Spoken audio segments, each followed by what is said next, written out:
Hello guys, welcome to another session of electrochemistry. Okay, in this session we will be talking about electrolysis and electrolytic cell. Okay, so let's start with the topic. So here, if you see what is an electrolytic cell, okay, so in an electrolytic cell, what we do, there is always an external source of voltage. Okay, so we are providing the energy from outside, and that is used to bring about a chemical change. Okay, so the chemical reaction is taking place because we are putting external source of voltage. Okay, so it is not the other way around that we were seeing in Daniell cell or galvanic cell. Now, for example, electrolytic cell of two copper strips is dipped in the aqueous solution of copper sulfate. Now, if that is the scenario and we pass a DC voltage which is applied to two electrode, what will happen? At the cathode, we will see this reaction. Cathode is here is negatively charged. So Cu2 plus aqueous plus two electrons will give copper solid. Since it is negatively charged, it will give electrons and it will convert into copper solid, and the copper metal is deposited on the cathode. Clear? Now at the anode, what will happen? The copper is converted into Cu2 plus ions. So here the anode is actually giving solid copper, which is getting converted into copper 2 plus. This should be aqueous, AQ. Please note this is a mistake. Aqueous plus 2 electron. So these aqueous copper ions are going towards cathode and they are getting deposited at cathode. So thus, what is happening? Copper is getting dissolved or oxidized at anode, and it is getting deposited or reduced at cathode. So please remember what is happening here. One is oxidation, the other is reduction. Oxidation is loss of electrons. So you can see at anode there is a loss of electron, hence oxidation is occurring, and at cathode it is being reduced because addition of electron. Okay, so this is used to obtain copper of high purity. Okay, so this is one example of how you can get your pure copper. So basically, if you see at anode, all the impurities will be settling down, and that is also known as anode mud. Okay, and you will obtain a pure copper at cathode. So this is one method for purification of copper. You can check the same method are there in chapter number 6, metallurgy.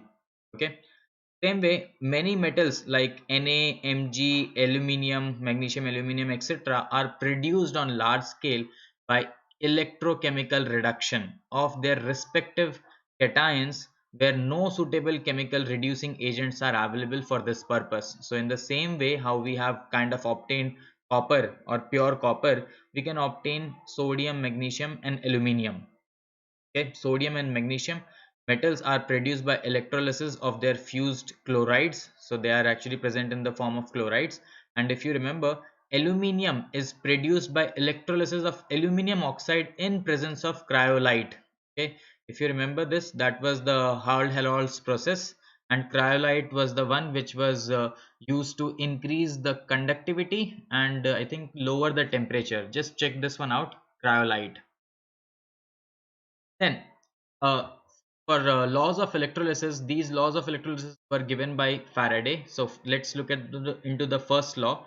The amount of chemical reaction which occurs at any electrode during electrolysis by a current is proportional to the quantity of electricity passed through the electrolyte. Okay, basically it is simply Q is equals to IT. Basically, how much amount of chemical reaction will occur, that is proportional to the quantity of electricity passed through it. So basically simply Q is equals to IT, that comes from the first law. Second law, the amount of different substances liberated by the same quantity of electricity passing through the electrolytic solution are proportional to their chemical equivalent weight. What is a chemical equivalent weight? It is atomic mass of metal divided by number of electron required to reduce the cation. Okay, so cation can be plus 2 charge, plus 3 charge. For example, Fe2 plus, Fe3 plus, or let's say copper, Cu2 plus. Okay, so any cation, so just put the atomic mass of the metal divided by the number of electrons which are required to reduce its cation. you will get chemical equivalent weight. Okay, so here the amount of different substances which will be liberated, okay, by the same quantity of electricity passed. So here the amount of electricity that you pass is exactly the same. Okay, so case A, case B, electricity will be the same to the electrolytic solution. So that is equals to or proportional to their chemical equivalent weight. So Q is equals to IT is kind of coming from the first law, or we can simply say that the charge is equals to current into the time. Okay, here Q is in coulombs because that is the unit of charge, when I where also I is in amperes, okay, unit of current, and T is in second.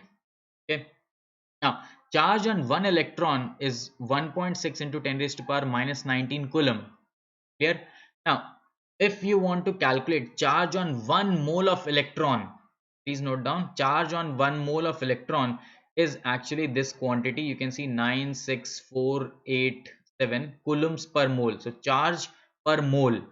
Okay, so this quantity is known as Faraday. Okay, the quantity of electricity here is known as Faraday, and it is represented by a symbol F. So 1 F is equals to 96500 coulombs per mole. So this is approximated. So you can, if you want to calculate this value, it is simply charge on 1 mole of electron. So simply 6.022 into 10 raised to power 23 multiplied with charge on each electron, which is this one, 1.6 into 10 raised to power minus 19 coulomb. Okay, now for example, here there are two reactions. One reaction is Mg2 plus 2 electron giving Mg solid. So 1 mole of Mg2 plus, or let's say 1 mole of Al3 plus will require 2 moles of electron for Mg and 3 moles of electron for Al3 plus, right? Because 1 mole of Mg2 plus will require 2 electrons. So 2 mole of electrons will be required. Similarly, a 1 mole of Ag3 plus will require 3 moles of electron. So simply instead of writing 2 moles of electron, you can write 2F, and 3 moles of electrons can be written as 3F. Okay, so the charge passed through the electrolytic cell during electrolysis is equals to product of current in amperes and time in seconds. Q is equals to IT. Okay, now let us also talk about products of electrolysis. What happens when we do electrolysis?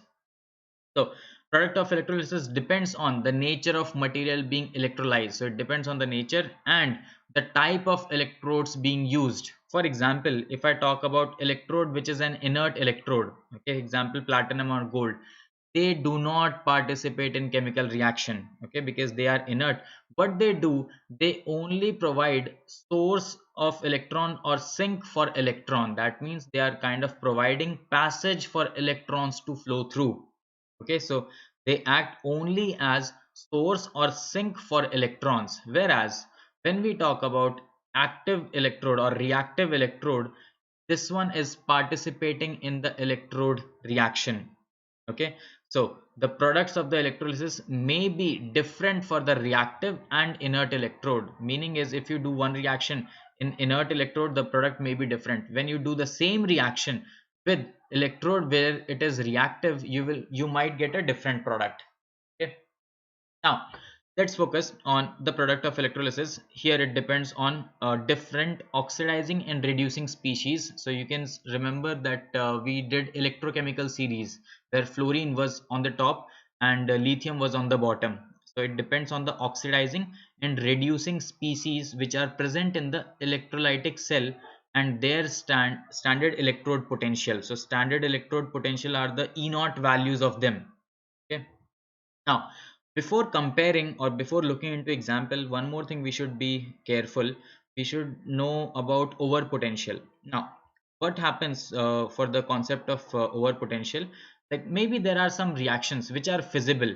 Okay, so let's say some of the electrochemical processes, although they are feasible means that delta G is negative. Delta G is your Gibbs free energy. It has a negative value. If Gibbs free energy value is negative, it means the reaction is feasible.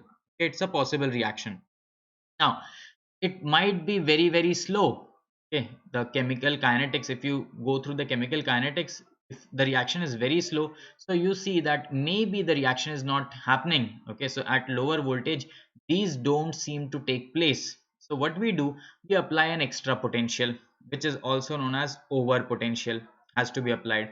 Now when we applied this extra potential, okay, it makes such process more difficult to occur. So that is your over potential. When you apply more potential for reaction to occur, it actually slows down the reaction even much more. Already the reaction was slow. Okay, now if you apply extra potential, basically it makes the process even more difficult to occur. Okay, so this is one point that you should be careful with. Now, for example, let's take the case of molten NaCl. In case of molten NaCl, there are only two ions. Okay, one is Na plus, the other is Cl minus. So here the products of electrolysis are sodium metal, okay, and Cl2 gas. Only one cation is there, that is Na plus, and only one anion is there, that is Cl minus. Okay.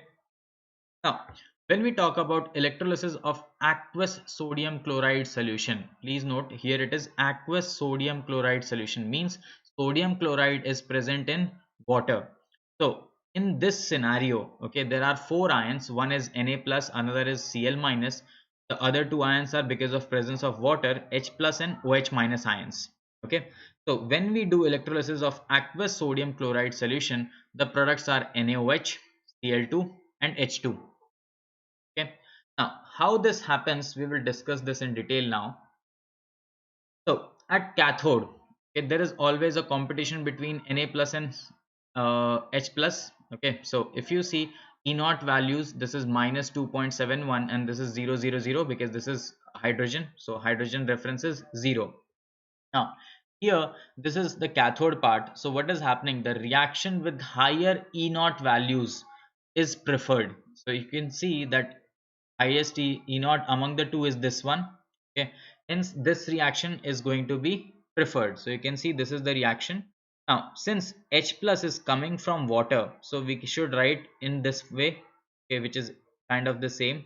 So you can see H2O plus electron gives you half H2 plus OH minus. So this reaction and this reaction are exactly the same. Okay, now this was at cathode. Let's talk what happens at anode. Anode, this is chlorine and here is the part of oxygen. So you see that these two are the E naught values. Now here at anode, the lower E naught value should be preferred. So if you compare the two, you see this is the one which should be preferred. Okay, now what happens here? Because of the over potential of oxygen, okay, so here if you apply an extra potential or over potential, this reaction does not occur. Okay, hence the reaction with Cl minus is happening at anode. Okay, so overall what is happening in the cathode is this reaction, that is H2 gases kind of produced, and at anode Cl2 gas is produced. You can see this is Cl2 gas. So overall if you add the cathode and anode, you see the net reaction, that is NaCl plus H2O gives you Na plus OH minus H2 and Cl2. Okay, so these are your products of electrolysis of aqueous NaCl. And that's it guys. Thanks a lot for watching the video. See you in the next one. Bye bye.